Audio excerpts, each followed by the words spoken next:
Mom ગઈ gym. સન્ડેની સવારે ગટુ ચિંકી તેમનું હોમવર્ક કરતા હતા.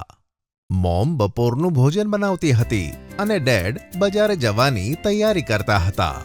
એટલામાં મોમ ડેડને અવાજ કરી રસોડામાં બોલાવે છે. મોમ અથાણાનો ડબ્બો ખોલવાનો પ્રયત્ન કરે છે પણ ખુલતો નથી. ડેડ એકદમ સરળતાથી તેને ખોલી દે છે.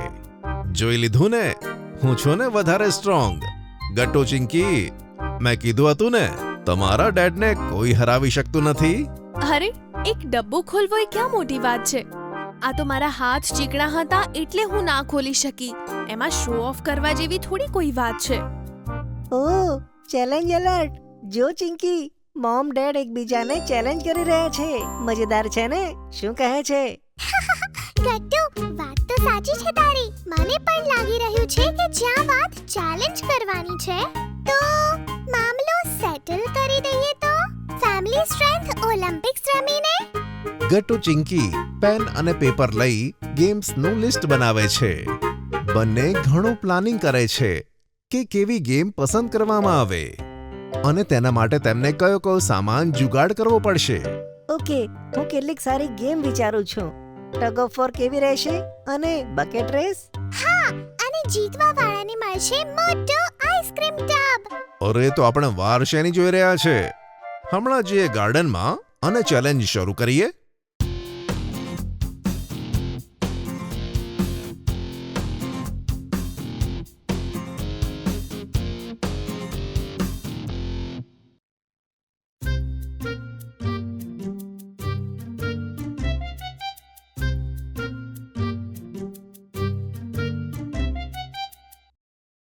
મેં તો માની લીધું કે હું કમજોર છું અને હું હારી ગઈ. ઓહ, ઉદાસ ના થશો મમ્મી. તમારી પેલી જીમ મેમ્બરશિપનું શું થયું? તમે 3 અઠવાડિયા પહેલા જ જોઈન કર્યું હતું ને? અરે, ત્યાં તો હું ફક્ત 2 જ વાર ગઈ. ત્યાર પછી તો હું એટલી થાકી ગઈ કે બીજી વાર જવાની ઈચ્છા જ ના થઈ. તારે છોડવાની જરૂર ન હતી. સ્ટેમિના તો ધીરે ધીરે વધે છે ને. પણ સૌથી પહેલા તારે ખાવા પીવાની આદતો ઠીક કરવી પડશે. ઠીક છે, આ વખતે મારે ખરેખર કંઈક કરવું જ પડશે. ગટ્ટુ, સાંભળ્યું તે? મમ્મી ફરીથી જીમ શરૂ કરવાના છે. આ 3જી વારનું થશે અને આશા છે કે આ વખતે મમ્મી દર વખતની જેમ સ્પોર્ટ શૂઝ લઈ જવાનું ના ભૂલી જાય. મોમ જીમ જવાની તૈયારી શરૂ કરે છે અને હંમેશાની જેમ તેમનું સ્પોર્ટ શૂઝ નહોતું મળી રહ્યું. તેમને યાદ નહોતું આવી રહ્યું કે શૂઝ ક્યાં મૂક્યા હતા. તે પરેશાન થઈને આમ તેમ પોતાના શૂઝ શોધે છે. અરે ના, મને તો યાદ જ નથી આવી રહ્યું. મેં મારા સ્પોર્ટ શૂઝ ક્યાં મૂક્યા હતા?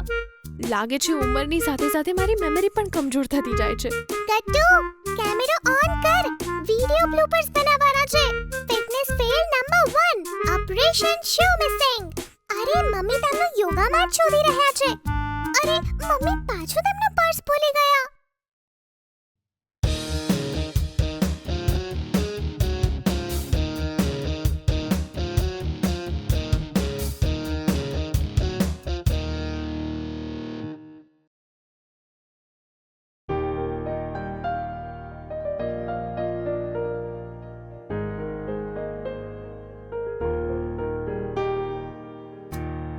મોમ, તો તમે આગળ શું વિચાર્યું છે?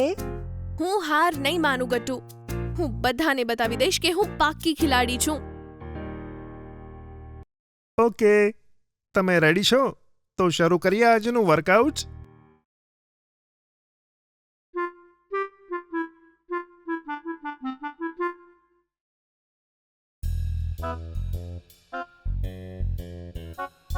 બાપરે, એવું કેમ લાગે છે કે જાણે હું પથ્થર ઉચકી રહી હોઉં. હું તો બધું હેલ્ધી જ ખાઉં છું, જેમ કે પરાઠા, ભાત, મીઠાઈઓ. સારી વાત છે, પણ તે તમારા કામમાં નથી આવી રહી. તમને પ્રોટીનની જરૂર છે, શુગરની નહીં. ઓહ નો, તો હવે મારે તે બેસ્વાદ એનર્જી શેક્સ પીવા પડશે. અરે ના, તે તો મને જરાય નથી પસંદ.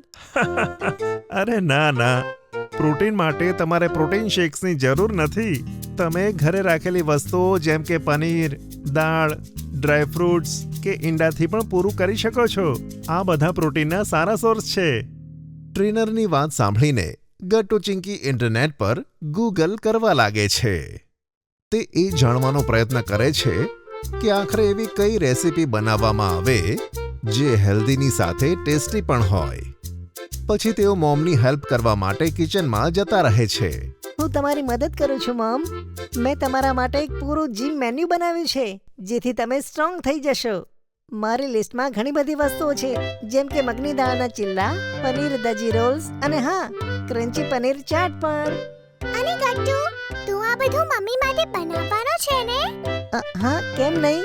અને આ બધામાં તું મારી મદદ કરવાની છે, કેમ, બરાબર ને?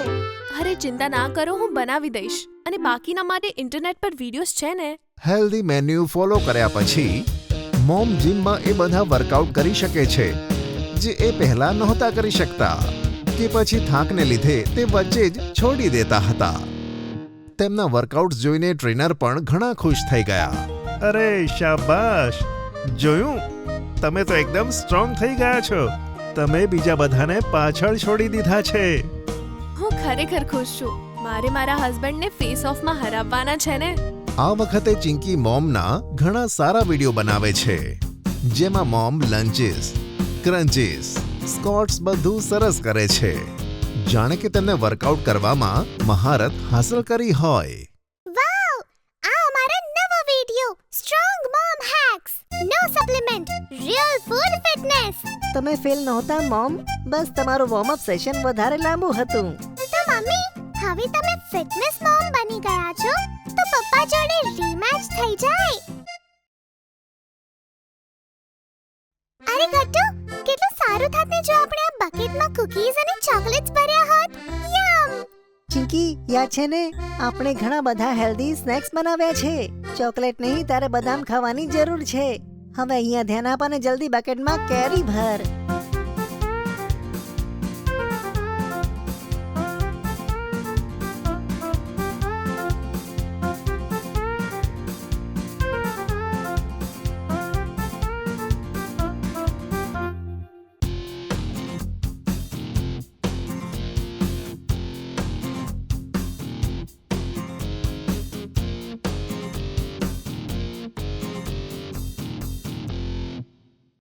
ના, આ તો ચીટિંગ છે.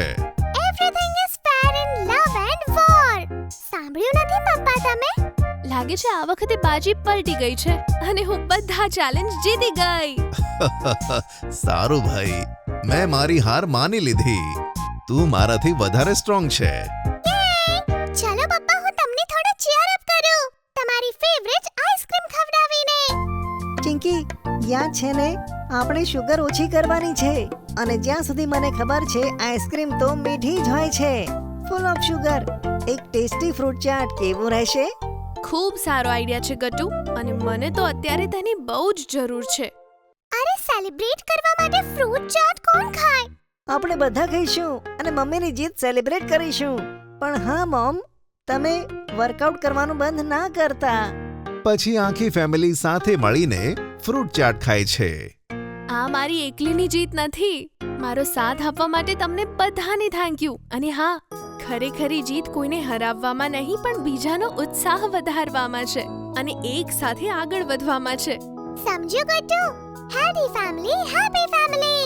અને જો તમને અમારો વિડિયો પસંદ આવ્યો હોય તો શેર અને સબસ્ક્રાઇબ કરવાનું ના ભૂલતા. If you are liking our videos, then like them, comment them and subscribe.